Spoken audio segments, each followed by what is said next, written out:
Quand je vais commencer, je dis, OK, donc c'est la première étape du cycle. Après, quand je passe au suivant, OK, après, petit C, c'est l'élément C que je viens d'expliquer. Petit D, c'est l'élément D que j'explique. Et fin, voilà, c'est la fin. À la fin du cycle, voilà comment ça se comporte. Donc, on va dire que l'homme, là, il écrit initialement.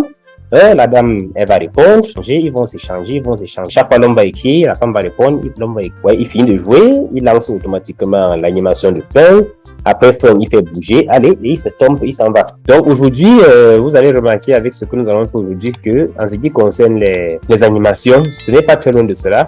Donc, on aura toujours un ensemble d'éléments de propriétés qu'on peut ajouter à une animation pour lui apporter une touche particulière. Alors, je vais vous inviter comme on fait à l'habitude. Donc, vous pouvez d'abord me voir comment est-ce que je fais la manipulation. Et après, vous faites la manipulation à votre tour. Donc, je passe la main à quelqu'un et il va faire la manipulation pour que nous voyons. Alors, la première des choses que nous allons faire, c'est, nous allons aller à la fin de notre présentation. Je vais ajouter un slide. Donc, je vais ajouter une diapositive là. Donc, je fais une nouvelle diapositive. Je vais supprimer ce qu'elle contient là. Donc, je vais insérer une forme personnalisée. Je ne sais pas trop quelle forme je vais choisir. Là. Bon, je vais choisir une zone de texte simple. Voilà. Je vais écrire à l'intérieur. Une fois que j'ai écrit à l'intérieur, je peux utiliser les outils de mise en forme WordArt pour rapidement la mettre en forme. Voilà. Je peux la grossir, je peux rapidement grossir la police. Donc, je mets la fin pour dire que c'est la fin. Voilà, c'est la fin de notre PowerPoint.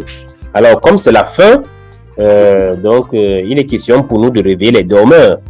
Donc, vous savez, il y a parfois, quand vous êtes en train de faire une présentation, il y a certaines personnes qui sont dans la salle et ils ne font que dormir. Ils attendent l'heure des applaudissements.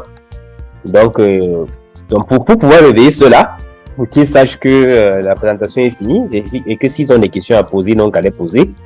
Donc, on va mettre tout petit peu une touche d'animation au niveau de l'entrée d'abord de la diapositive et aussi, ça c'est pour la transition, et aussi, mais on va mettre une animation particulière sur le mot fin. Voilà, cette animation particulière que nous allons mettre sur le mot fin va créer du bruit dans la salle au niveau de ceux qui étaient encore réveillés, ceux qui vont suivre la présentation jusqu'à la fin. Et cet effet va donc réveiller les dormeurs. Voilà, donc nous allons choisir une animation assez cool. Donc, je vais commencer par la transition. Donc, je vais venir au niveau des transitions. Je vais choisir une transition qui est assez intéressante. Donc, qui donne l'impression vraiment que on est en train de sortir du... Voilà, on peut prendre ceci, cette transition.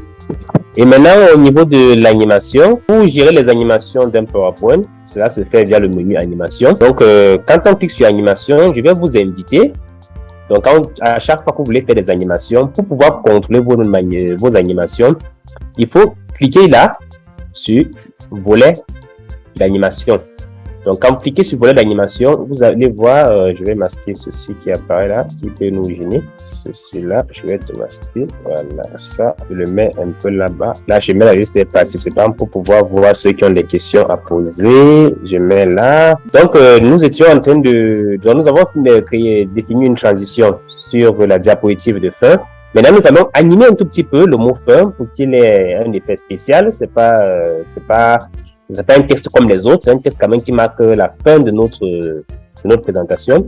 Donc, j'ai dit ici, donc pour mieux contrôler nos animations, il est important toujours de cliquer sur le volet d'animation. Ça vous affiche le volet d'animation ici sur le panneau latéral de droite.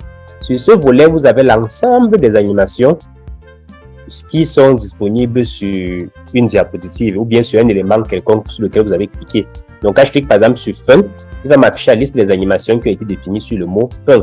Et notez que sur un même mot, sur un même objet, sur un même élément, on peut définir plusieurs animations, les unes pouvant s'effectuer après les autres. Donc, je vais venir ici, je vais chercher une animation qui est pas mal. Donc, animation, vous voyez là, il y a apparaître, là c'est trop brusque, c'est bête. Là, estomper, entrée brusque, ça, flotter, entrée, fractionner, balayer, forme. Donc, Si ça ne nous plaît pas là, les animations par défaut, je peux dérouler là et découvrir davantage d'animations que je peux utiliser. Vous voyez là, il y a les animations qui sont subdivisées en 3 parties. Il y a les animations d'ouverture, les animations d'accentuation, c'est-à-dire lorsque l'élément est déjà affiché, quelle est l'animation que nous voulons maintenir dessus. Donc, on va faire tout ça sur le mot fin, vous allez voir. Et il y a les animations de sortie, donc pour quitter la scène. Donc, c'est quand on fait une animation, on est sur scène. Donc, le mot fin, actuellement, il est sur scène. Donc, on va définir comment est-ce qu'il arrive. On va définir comment il se passe après. Et si on veut, on peut également définir comment est-ce qu'il s'en va. Voilà, donc nous allons faire tout cela. Donc, voilà l'ensemble d'éléments. Donc, vous avez les animations d'ouverture. Ici, je compte sur mon écran une douzaine, sinon 13. Là, et pareillement. Donc, moi, généralement, je n'aime pas utiliser celles-ci parce qu'elles sont très classiques, elles ne captivent pas assez. Donc, je préfère venir ici sur autre effet d'entrée. Donc, autre effet d'entrée. Là, vraiment, on a tout un tas de trucs, tout un tas d'effets d'entrée qu'on peut utiliser pour l'entrée. Alors, donc, je vais venir là, je sélectionne mon texte. Autre effet d'entrée, il y a un effet que j'aime particulièrement qui s'appelle dépôt. Voilà. Donc, je vais prendre l'effet dépôt. Donc, voilà comment est-ce que lui se comporte. Vous voyez. Donc, quand je prends l'effet dépôt, je l'ai mis là. Et vous voyez, automatiquement, au niveau du volet d'animation, lorsque je clique sur mon objet, il est affiché là que voilà comment est-ce que voilà une animation la première animation qui a été définie sur lui. Donc, qui est une animation d'entrée. Donc, quand vous voyez le vert là, c'est pour dire une animation d'entrée. Donc, quand c'est en jaune, c'est une animation de permanence, c'est-à-dire que dès qu'il est entré, comment ça se comporte après. Et le rouge, c'est une animation de sortie. Ça veut dire que, donc, si vous voyez une animation rouge sur un élément, sur un objet dans PowerPoint, ça veut dire que l'animation va être jouée lorsque l'objet ou l'élément est en train de quitter la diapositive, en fait. Donc là, c'est bon. Maintenant, ici, vous voyez la petite bande jaune là. La petite bande jaune là, en fait, par défaut, c'est 1 seconde. C'est ça ici, la durée de l'animation. Donc, c'est la durée que mon élément va prendre donc, pour arriver. Donc, puisque c'est une animation d'entrée, donc c'est la durée que le PowerPoint va prendre pour jouer l'animation d'entrée du mot fin. Donc, au lieu de 1 seconde, je peux venir là, je vais dire, OK, l'animation va se jouer en 5 secondes. Vous voyez là. Donc, je peux cliquer sur lecture, je fais une simulation. Vous voyez, quand je clique sur lecture, vous allez voir là, là, ça va prendre exactement 5 secondes pour s'exécuter, parce que j'ai décidé que ça va s'exécuter en 5 secondes. Donc, si je trouve que 5 secondes, c'est trop long, ça ne m'arrange pas. Donc, je peux venir là, je modifie pour ne pas faire trop attendre les gens, pour ne pas faire trop durer le suspense. Je peux mettre 2 secondes et dire, OK, ça va se jouer en 2 secondes. Et là, je peux cliquer sur lecture pour prévisualiser. Donc, vous voyez là, en 2 secondes, ça me paraît assez raisonnable. Voilà. Maintenant, j'ai fait ma première animation. Mon élément, il est déjà animé. Maintenant, une fois qu'il est affiché là, est-ce que j'aimerais qu'il continue à faire quelque chose là pendant ce temps-là? À ce moment-là, je peux créer une autre animation que je vais appeler une animation d'accentuation. Donc, ça peut être une rotation, ça peut être des couleurs, ça peut être assombri, ça peut être souligné. Toujours est-il que si ces éléments ne me plaisent pas, je peux venir dans autre effet d'en face. Donc, je vais choisir l'élément qui me plaît. Donc, ça dépend de moi. Voilà. Donc, là, je peux choisir des impulsions. Pour dire que ça va faire des impulsions. Voilà. Donc, je choisis impulsion. OK. Voilà. Oui. Quand je suis là, on me dit là, il a une animation de type jaune. Donc, une animation de type jaune qui est une animation d'impulsion. Alors, si vous êtes attentif, vous allez remarquer que la première animation que j'ai mis, qui était l'animation d'entrée, elle a disparu. C'est normal parce que quand je viens de définir une autre animation, une animation d'après sur un élément, alors par défaut, PowerPoint écrase l'ancienne animation que j'avais définie. Donc, si je souhaite conserver les 2 animations sur mon élément, alors ce que je dois faire, c'est que je vais revenir. Donc, je vais choisir premièrement l'animation d'entrée que j'ai choisi de définir comme étant le dépôt. Donc, je teste pour être sûr qu'il marche. Voilà. Je l'avais défini en 2 secondes. Je peux mettre là 2 secondes.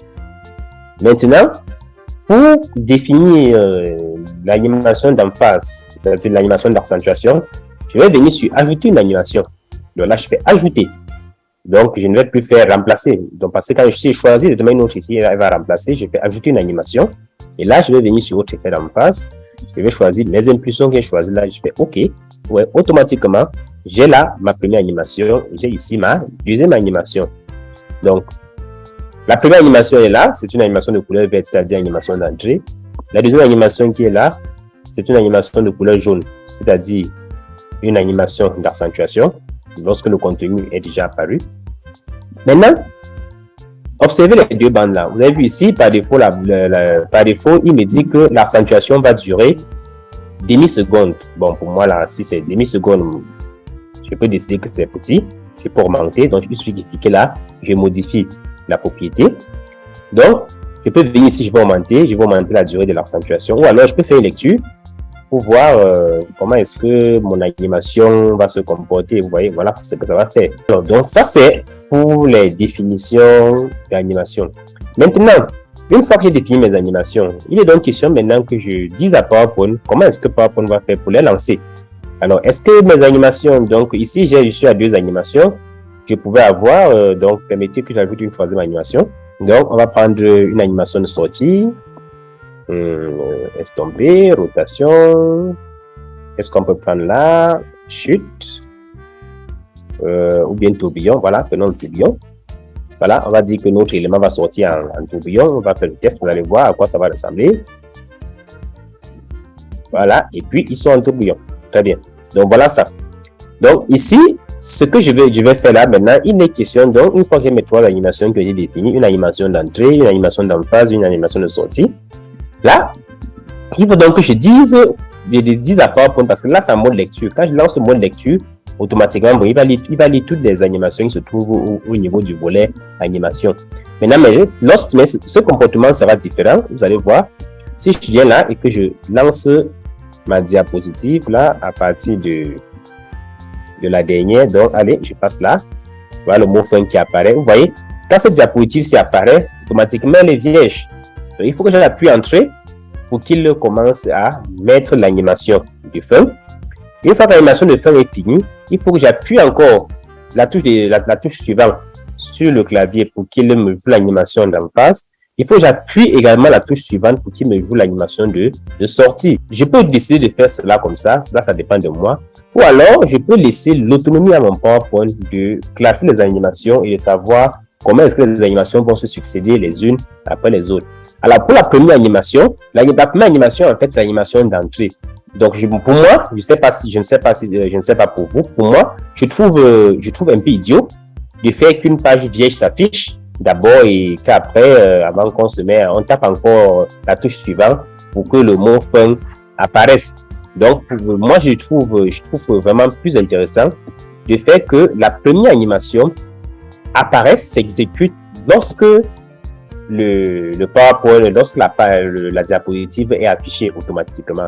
Donc, je vais donc venir ici, au niveau du déclencheur démarrer, je vais dire que il démarre, je peux dire soit après la précédente, c'est-à-dire automatiquement lorsque la précédente animation s'est jouée, il va démarrer. Alors, je mets avec la précédente. Donc ici, puisque avant ceci, il n'y a pas une autre animation qui se joue, alors on va dire que si je choisis de démarrer avec le précédent, cela signifie seulement comme étant donné qu'il n'y a rien avant. Donc ça veut dire que lorsque la diapositive va apparaître, automatiquement, il va lancer l'animation. Donc vous voyez là.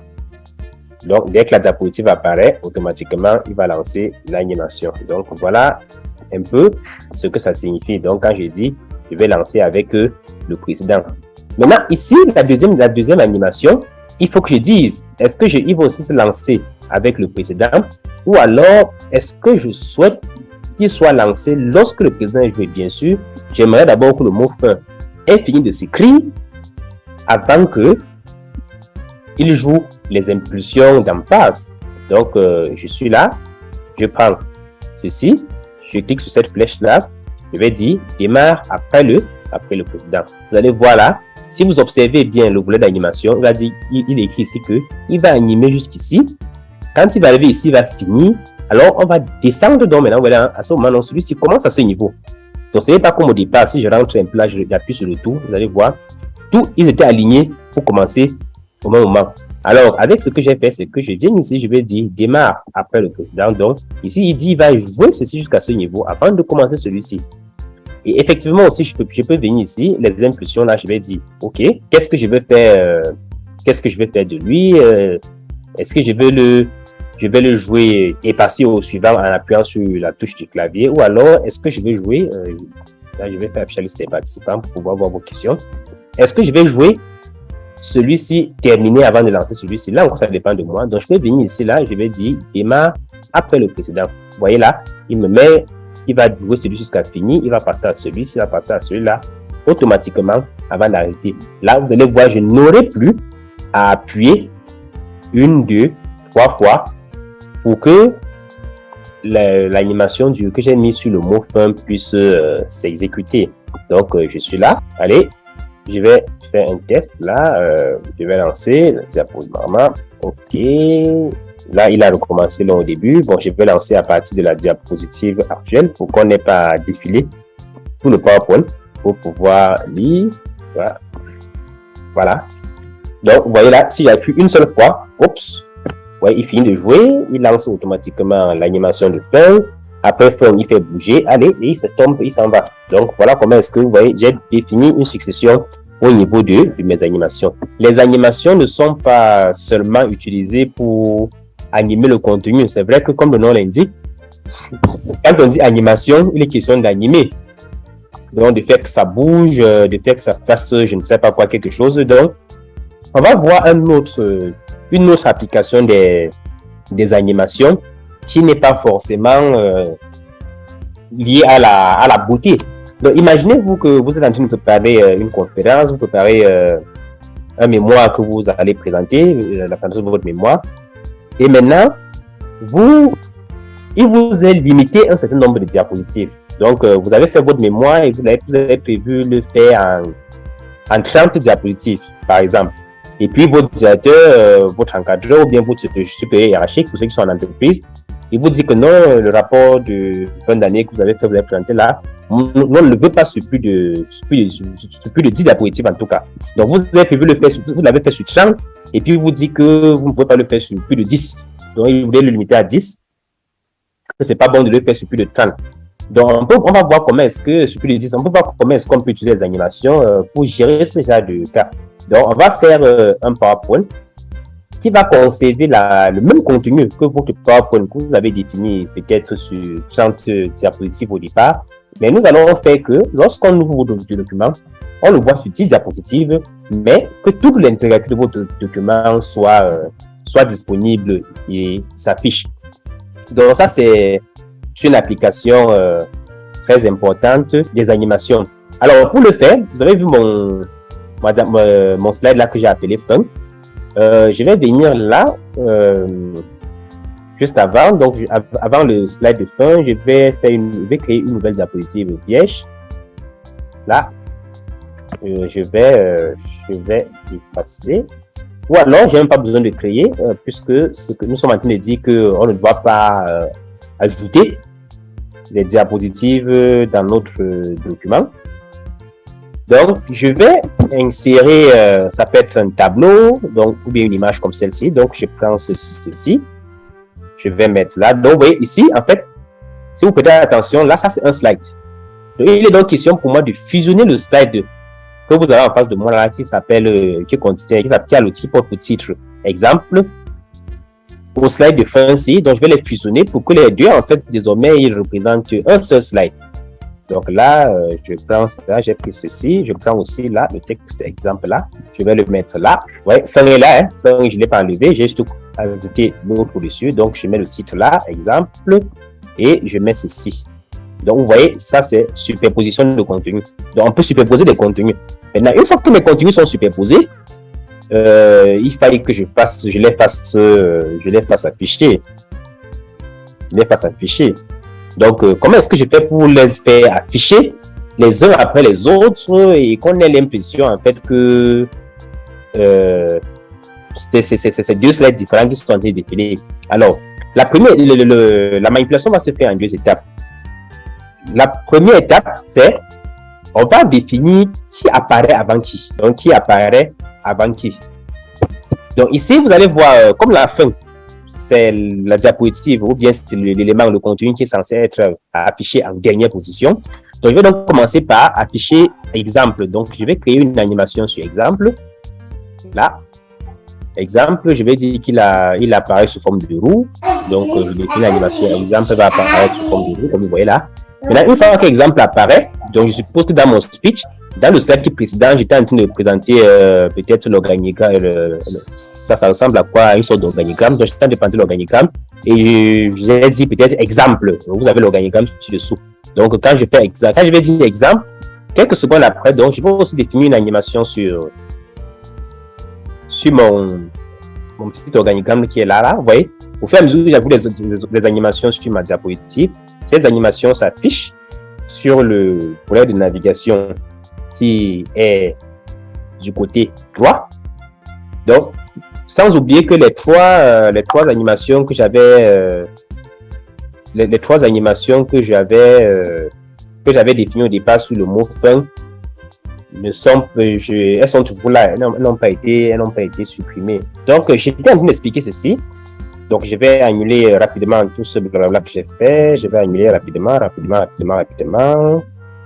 Voilà, j'annule tout ce que j'ai fait là. Je vais recommencer au départ.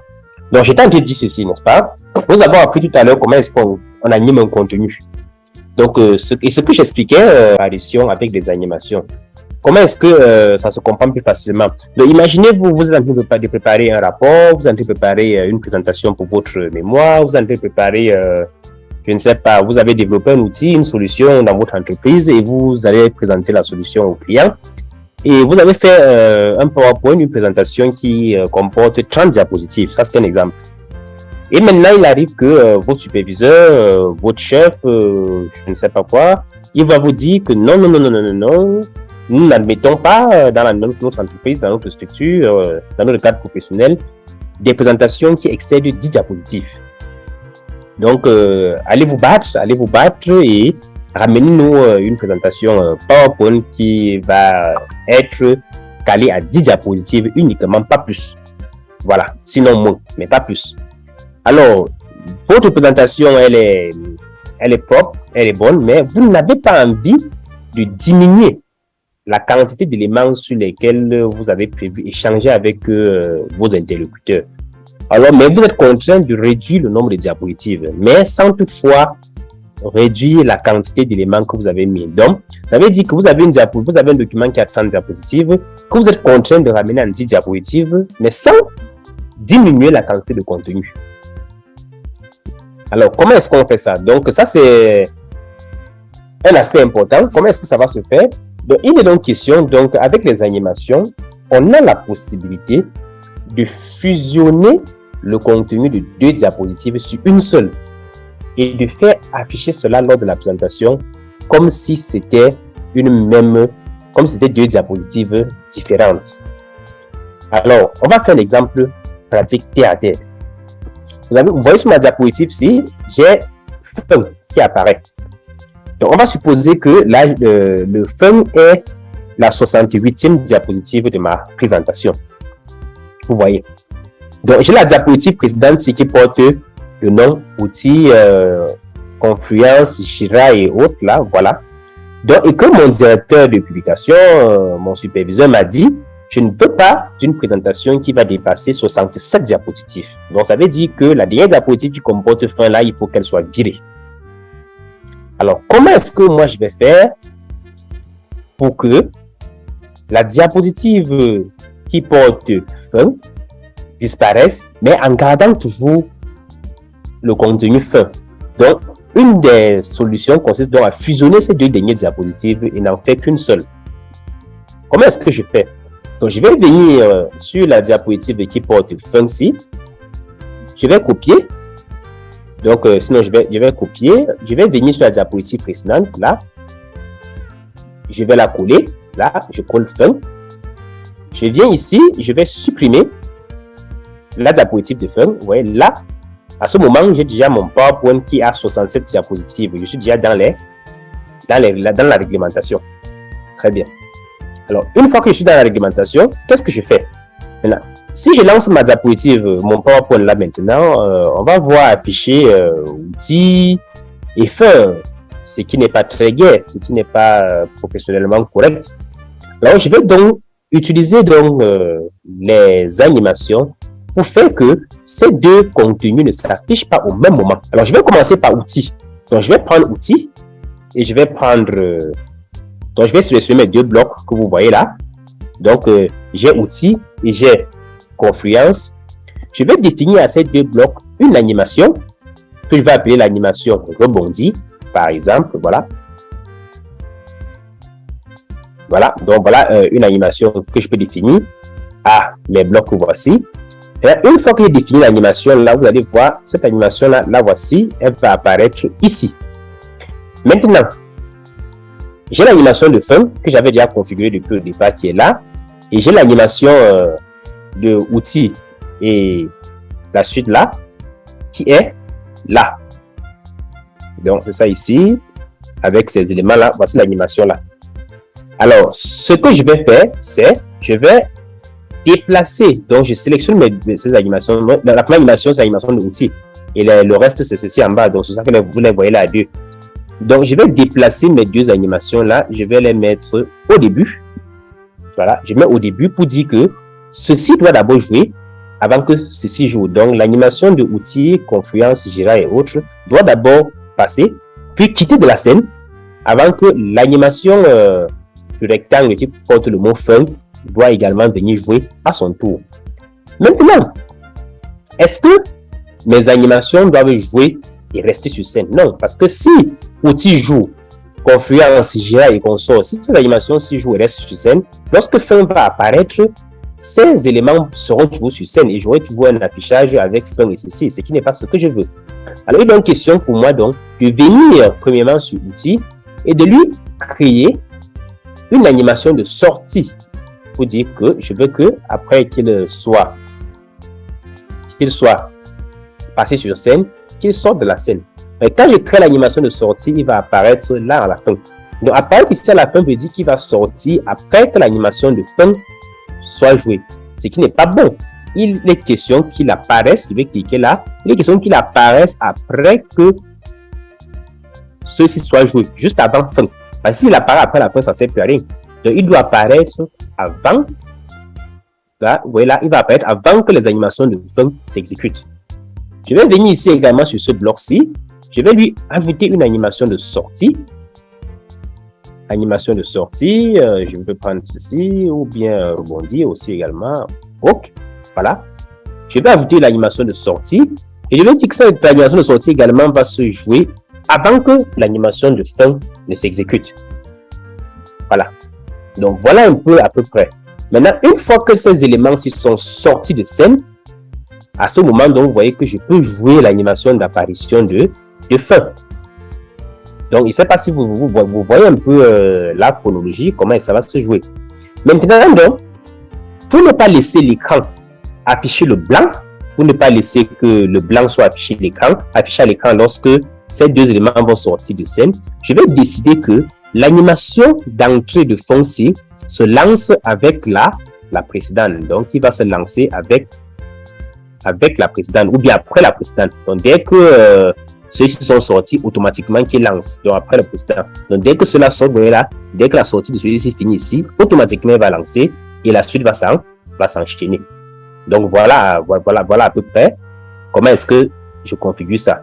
Donc, une fois que j'ai fait cela, je peux lancer une simulation. Je clique sur lecture pour que vous voyez à quoi ça va ressembler. Donc, vous voyez, j'ai outils qui va jouer pendant que je suis en train d'expliquer aux visiteurs. Après là, ils vont partir. Ils sortent de mon écran. Et maintenant, j'ai l'animation de fin qui apparaît. Alors, vous allez voir que les visiteurs auront l'impression que c'est deux diapositives, alors qu'en fait, c'est une seule diapositive qui est en train d'être jouée. Alors, vous avez vu ici, ces éléments, ils sortent un à un. Ça peut ne pas m'arranger.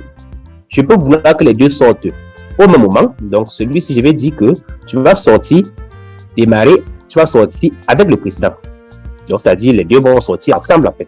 Donc, ça et ça, les deux là, ils vont sortir ensemble. Donc, ils vont sortir ensemble. Voilà. Ils vont sortir ensemble. Donc, on va lancer la simulation en mode réel. Vous allez voir donc sur PowerPoint, lorsqu'on lance le diaporama, comment ça peut être intéressant. Alors, je vais revenir. Vous voyez, voilà la diapositive qui vient avant. Alors, quand je passe sur la diapositive suivante, vous allez voir, oups, je lance. Ouais, outils, Confluence, Jira. Donc, ici des exemples. Je vais dire, OK, il existe des outils tels que Confluence, Jira, etc. Et automatiquement, ces éléments ils sortent de mon écran. Et maintenant, je vais dire, merci, nous sommes arrivés à la fin de notre présentation. Merci de l'avoir écouté. Voilà, blablabla, blablabla. Donc, on a toute l'impression que c'est deux diapositives différentes, mais moi, en tant que le concepteur, je suis convaincu que c'est une seule diapositive que j'ai utilisée et que j'ai fusionné le contenu. Donc, voilà un exemple d'application des animations. Donc, on peut utiliser les animations pour faire apparaître des contenus de façon chronologique sur une même diapositive. Je vais vous montrer comment est-ce que on peut modéliser les processus. Un processus, on va prendre un exemple de processus de communication. Donc, on va voir comment est-ce qu'avec les animations, on peut indiquer sur un PowerPoint que deux personnes sont en train de communiquer. Je cherche une toute petite image illustrative là que je vais utiliser, que je vais mettre dans notre PowerPoint là. Et on va dire bonjour bébé. On va dire bonjour bébé qui insiste à rejoindre la formation. D'accord, je crée là, je fais une nouvelle diapositive. Ok, j'ai vu son contenu. Oups, ok, je mets ce premier bonhomme là. Là, je le mets là. Donc là, ça c'est une image que j'ai pris là à la volée sur Google. Donc je vais vous montrer comment est-ce qu'on peut modéliser un processus avec PowerPoint. Donc bon, c'est un homme. Si je peux trouver une femme qui a donc femelle icône, tel que si je tape en anglais, j'aurai quelque chose d'intéressant. Je ne sais pas pourquoi est-ce que le résultat qui me suggère chez les femmes, c'est pas aussi beau. Je cherche une femme qui regarde à gauche. Bon, voilà, c'est là. C'est bon, je l'ai. Mon image, elle est là. Voilà, c'est parfait. Ok, je prends cette image, allez, je la copie et je la mets dans mon PowerPoint. Oui, là. Donc, je vais dire à ceux qui me suivent.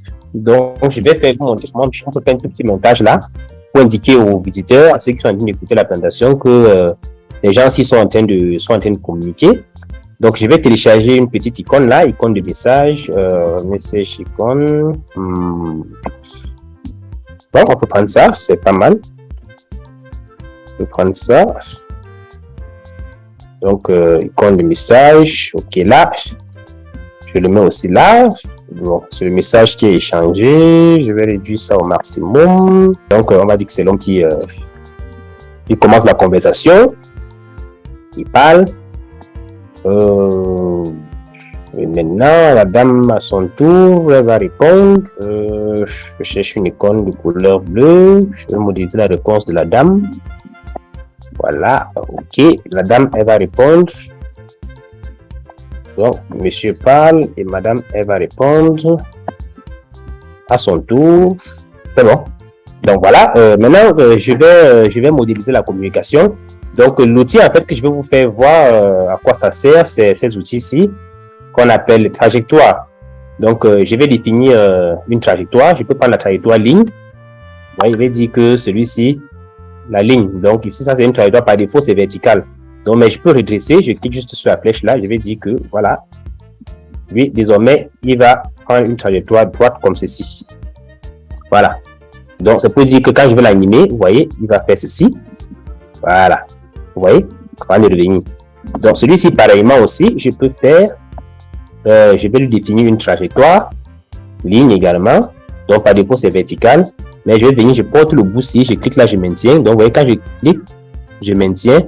Je vais redresser, je vais dire que là, tu vas aller comme ceci. Là, je déplace là. Là. Là, je déplace mon objet. Je positionne bien mes lignes là.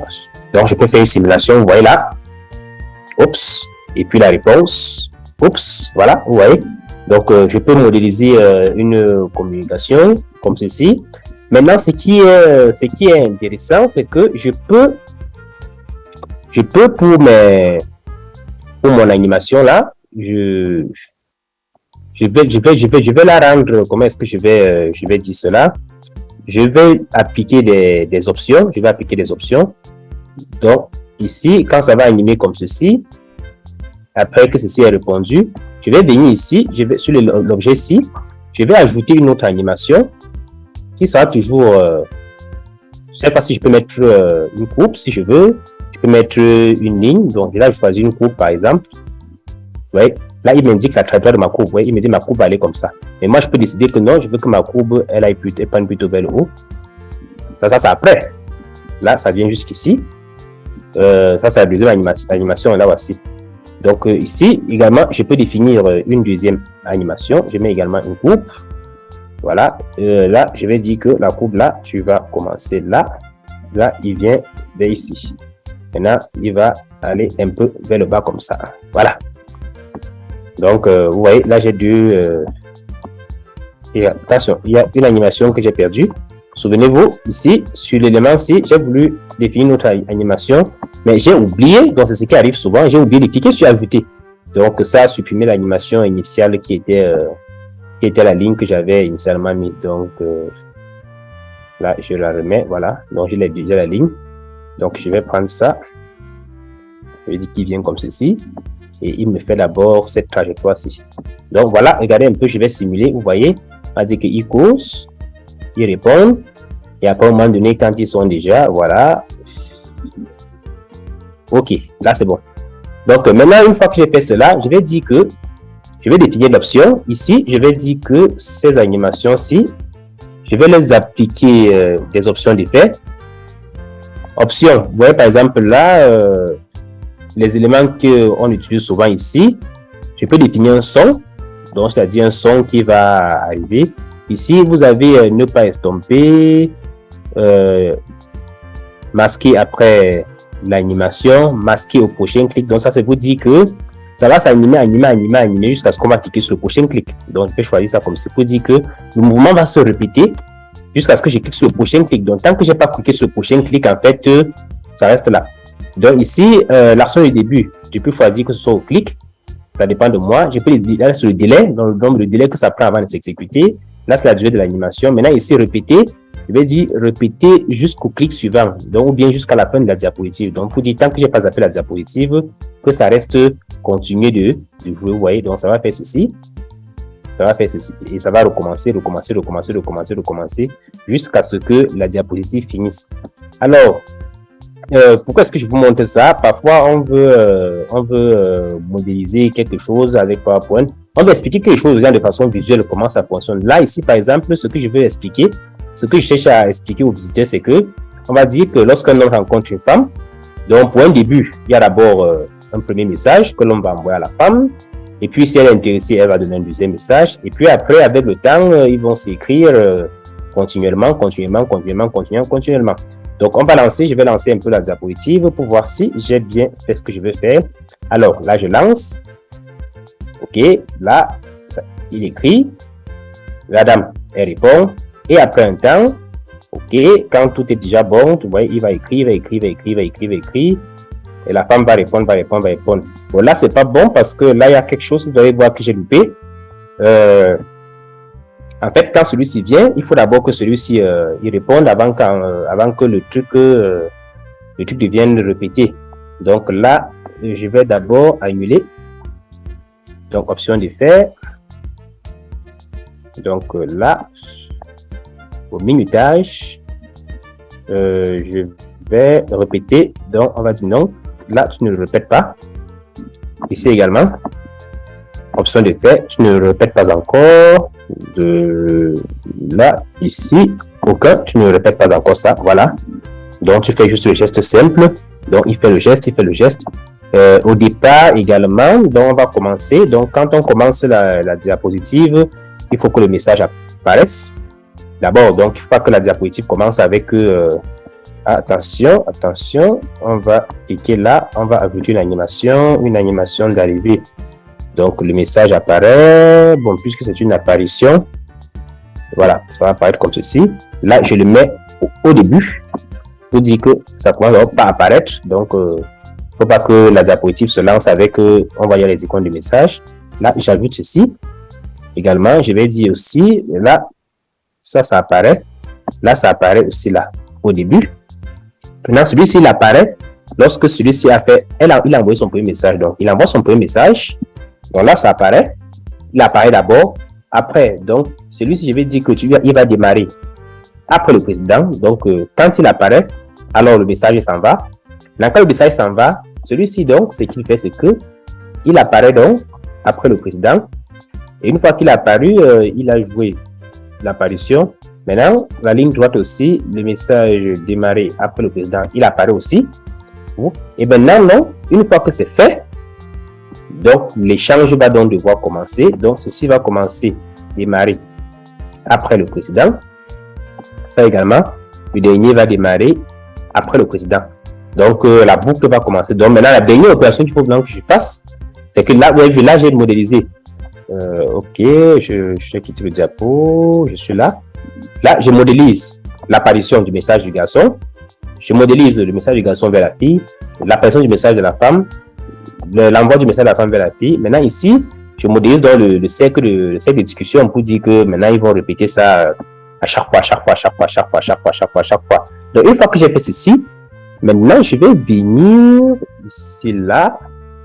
Je vais donc maintenant ajouter. Donc là, ici, il fait ça.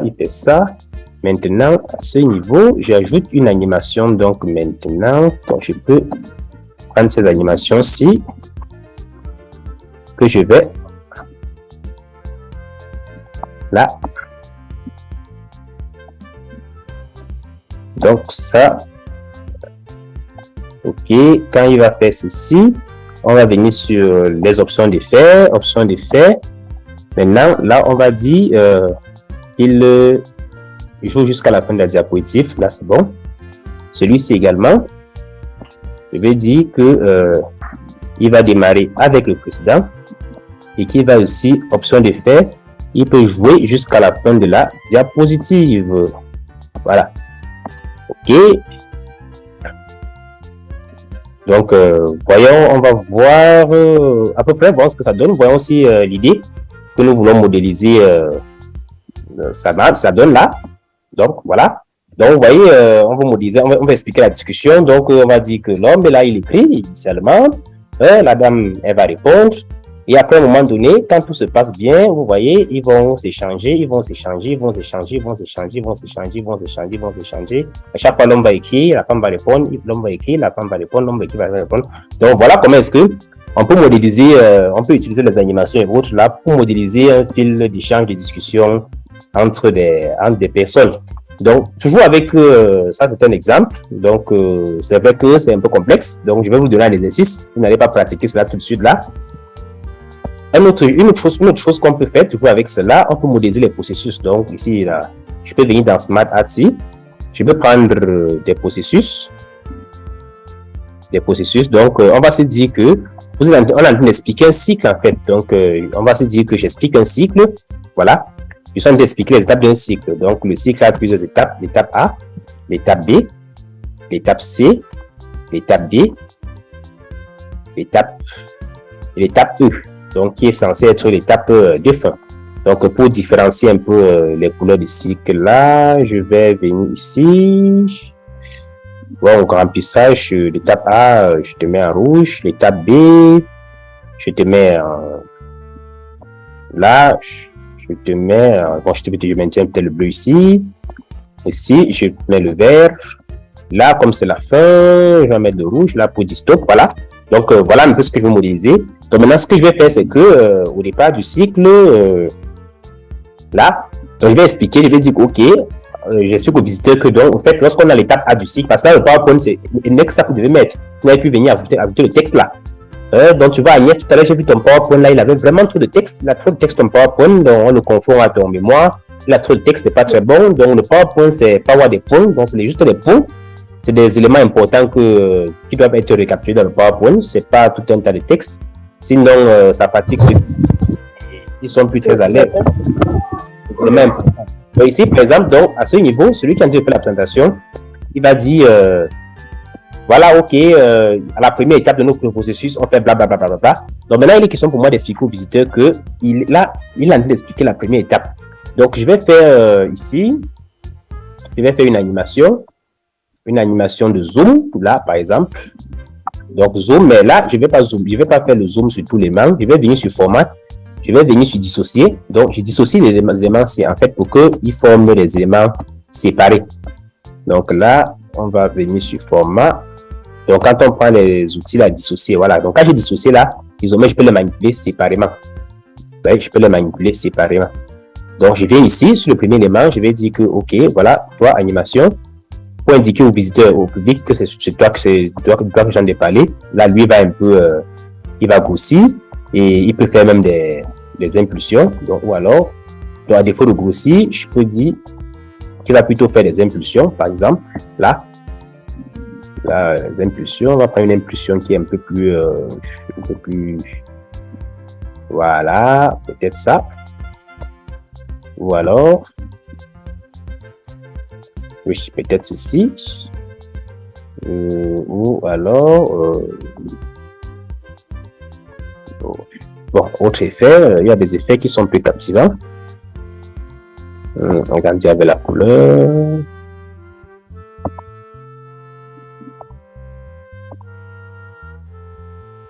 Bon, disons que on va prendre n'importe quoi, on va prendre les impulsions là, oui. Donc, je vais prendre les impulsions là, je vais venir au niveau des impulsions, je vais dire que dans les options d'effet, je vais dire qu'au niveau des impulsions, donc il va répéter que l'impulsion se répète jusqu'à ce que je passe au clic suivant. Donc, tant que je n'ai pas cliqué sur le clic suivant, vous voyez que ça reste là, continuer à faire des impulsions en fait. Voilà. Donc, pareil là, je pourrais choisir autre chose ici, et je dis la même chose. Donc, tant que je viens dans les options d'effet, je vais dire qui répète cela, jusqu'à ce que je passe au clic suivant. Donc, tant que je n'ai pas cliqué, passe au clic suivant, il continue de faire le même mouvement là. Donc, vous voyez, voilà un peu à peu près ça. Donc, quand je passe au clic suivant, donc pour expliquer à ceux qui sont en train de m'écouter que voilà, en fait, je suis plus sur l'élément précédent et changer d'élément. Donc, je vais venir ici, je prends le même élément là, je peux prendre ça, et je vais dire aussi également, voilà, au niveau des options d'effet, voilà, toi, il va le répéter jusqu'au clic suivant. Donc, ainsi de suite. Là, je fais pareil. Donc, je fais là, je fais un zoom, je viens là sur les options d'effet. Voilà, minutage. OK, jusqu'au clic suivant. OK, voilà. Et là, je suis là. J'étais là, j'ai choisi zoom. OK, voilà. Option d'effet, minutage, là, qui est là, tu vas répéter jusqu'au clic suivant. Ok, là, c'est bon. Et bon, là, puisque c'est la fin, je peux choisir quelque chose de différent. Je vais prendre qui rebondisse. Et puis là, rebondisse, option d'effet. Je peux dire aussi également que minutage, qu'il va répéter jusqu'à la fin de la diapositive parce que ça fait le dernier élément que je vais expliquer. Donc, voilà un peu à peu près comment est-ce que je peux faire donc, pour expliquer mon deuxième processus, expliquer un cycle avec PowerPoint. Donc, ça, à chaque fois, dit et que perdre les gens, on ne sait pas l'élément que je viens d'expliquer. Donc, quand il vient d'arriver, il est perdu. Donc, je vais lancer la diapositive, je lance le diaporama, vous allez voir à quoi ça ressemble. Vous voyez là, quand je vais commencer, je dis OK, A, donc c'est la première étape du cycle. Donc, petit A. Après, quand je passe au suivant, vous voyez, c'est pour dire que c'est l'élément B, ce que je suis en train d'expliquer. OK, après, petit C, c'est l'élément C que je suis en train d'expliquer. Petit D, c'est l'élément D que j'explique. Et fin. Voilà, c'est la fin, à la fin du cycle, voilà comment ça se comporte. Donc, voilà à peu près comment est-ce que on peut aussi utiliser PowerPoint pour apporter des effets visuels lors des explications.